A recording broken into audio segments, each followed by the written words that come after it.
So you may be thinking, what does this film have to do with my channel exactly? I've talked about a couple movies now. It's just, since I've sort of exhausted the parks and there isn't that much for Urbex in the area where I'm living, am I just going to be talking about movies now? Well, this is another movie that relates to Urbex and coasters.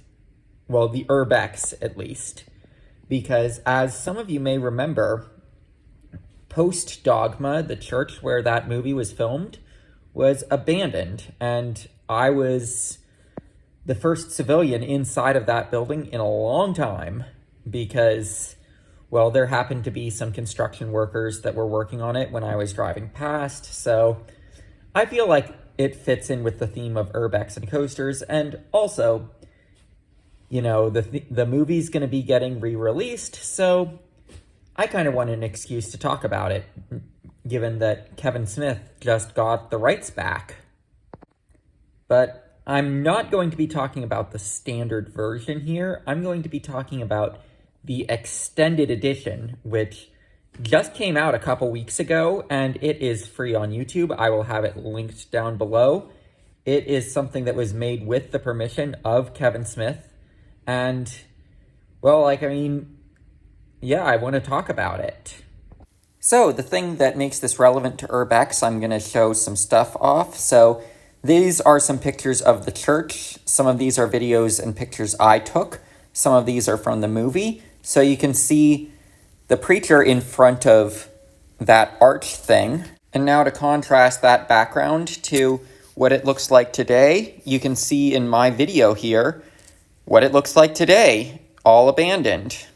And from the beginning of the movie, where you see them talking about the Catholicism Wow campaign, you see this stained glass window. Here's what these stained glass windows look like today in their abandoned state. So we're going to start with this shot of Ben Affleck playing Bartleby in front of this big stained glass window. And we're also going to take a look at that stained glass window today in the abandoned state inside of the building, just so that we get a sense of how beautiful and how ornate that stained glass window is. And of course, most of the shots in the movie are outside of the building, so we're going to take a look at the then and now outside as well. This shot of the outside for the abandoned state is actually from my old Urbex channel before I merged the channels.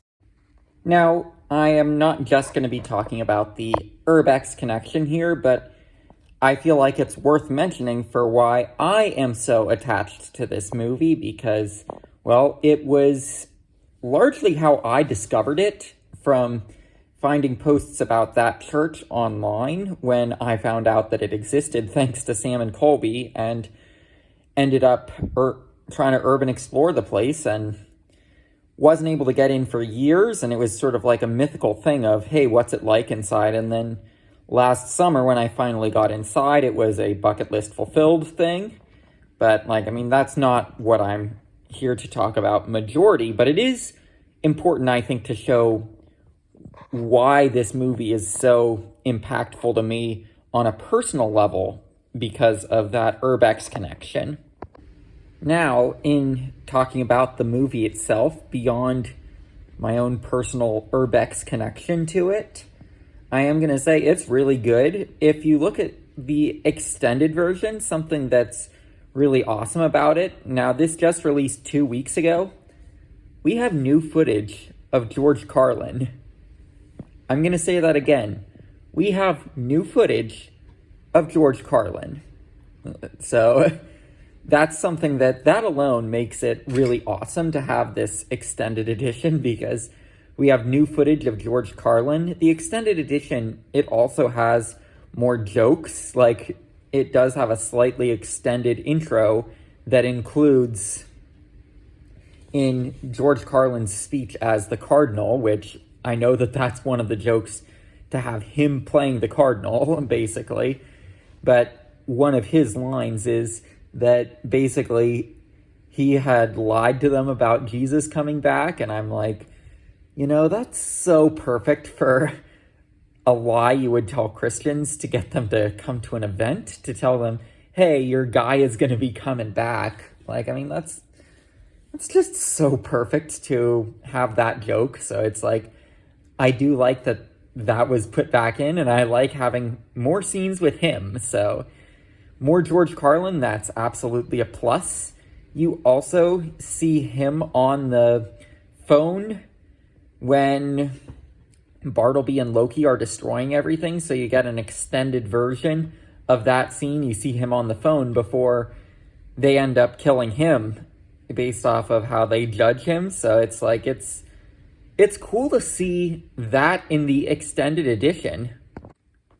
One thing that I did notice about the extended edition that is a drawback from the original theatrical version is that the muses, there is less room to use your imagination about what the muses are, because like the idea that muses just deliver ideas and the idea of ideas versus beliefs, it's like, you know, maybe the muses should be older than any god out there, and the muses should have been the creators of the gods of every religion, basically. Like, maybe that's something that should be the case in that universe, is having the muses be really the most powerful beings. If ideas are more powerful than belief systems, and then belief systems are just something that people build around ideas. But you know what?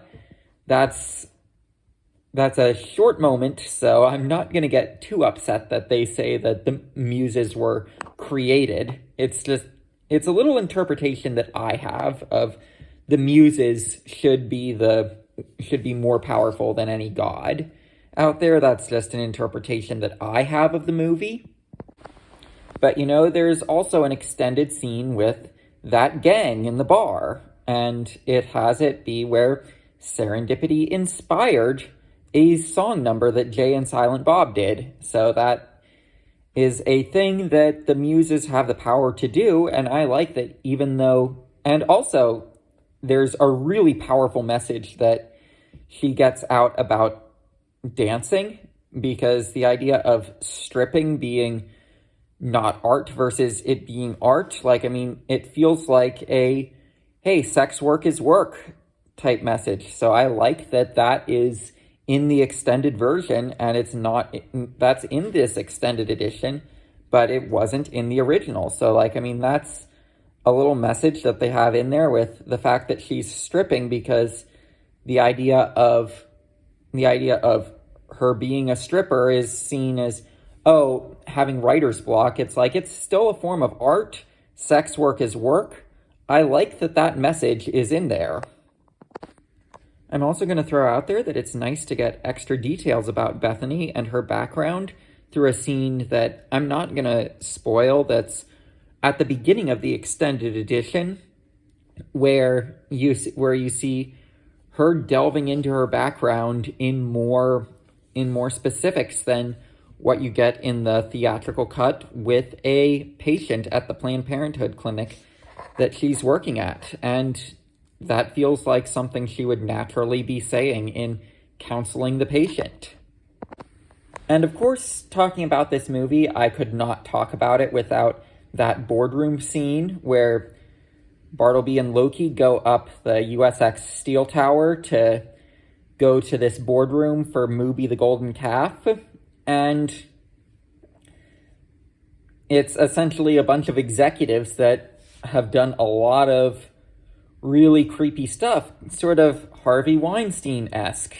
Ironic that he was the one who was preventing Dogma from getting re-released for all of these years, and it was him that was making it hard to get the movie, and then someone else bought the rights to it and is working with Kevin Smith to get sequels and re-releases and a tour. So like, I mean, thank goodness he no longer holds the rights, but it's like, even in the 90s, you could see that you had these boardroom execs of a TV production that were behaving like Harvey Weinstein. So it's like, I like that it has that indictment of Harvey Weinstein, even though there's the whole thing with Harvey Weinstein having been involved with the production, and also like the fact that they're being framed as commandment breakers. I like that of those men in that boardroom, the thing that one of them did that makes them not worthy was disowning a gay son. I like that that's something that they threw in there because, that's not the only queer theme that is in there, but it's the most obvious to have it be, hey, we're going to punish a corporate guy who disowned his gay son. That's something that I think is really cool that they threw in there. And the extended edition, I will say that it has more to it. It's not like it makes the scene more, but it's like you get to see how scared Miss Price is, the one woman in that boardroom, where they're like, and you are an innocent, you've led a good life. You get to see more of how terrified she is. So it's like, I like that you get to really appreciate the gravity of what happened in that scene, more so just by seeing her on the ground and being entirely scared, being helped up and everything. It's good to see that extended version of it, just for the sake of you get more of seeing the fear in her eyes. So at the end of the day, I 1,000% recommend checking out the extended edition. It's free. You don't have to pay for it.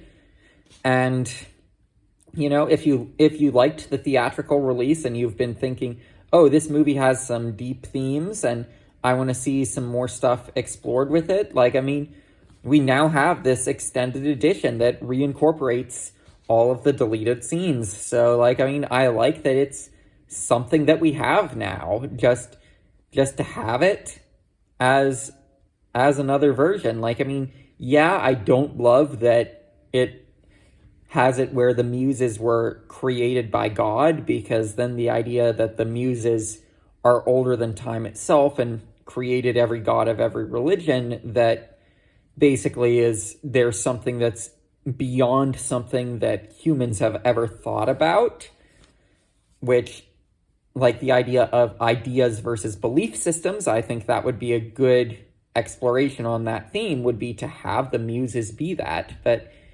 if they do sequels, I would think it would be sequels to the theatrical version. So the idea of the muses being able to be that is definitely possible, because the scene of them of serendipity talking about being created at the same time as Azrael is not in there. So you can say that the muses are older than time itself and they created every god of every religion, and the idea of ideas versus belief systems can be explored in that way. Kevin Smith, if you're watching, I hope I was your muse for a sequel.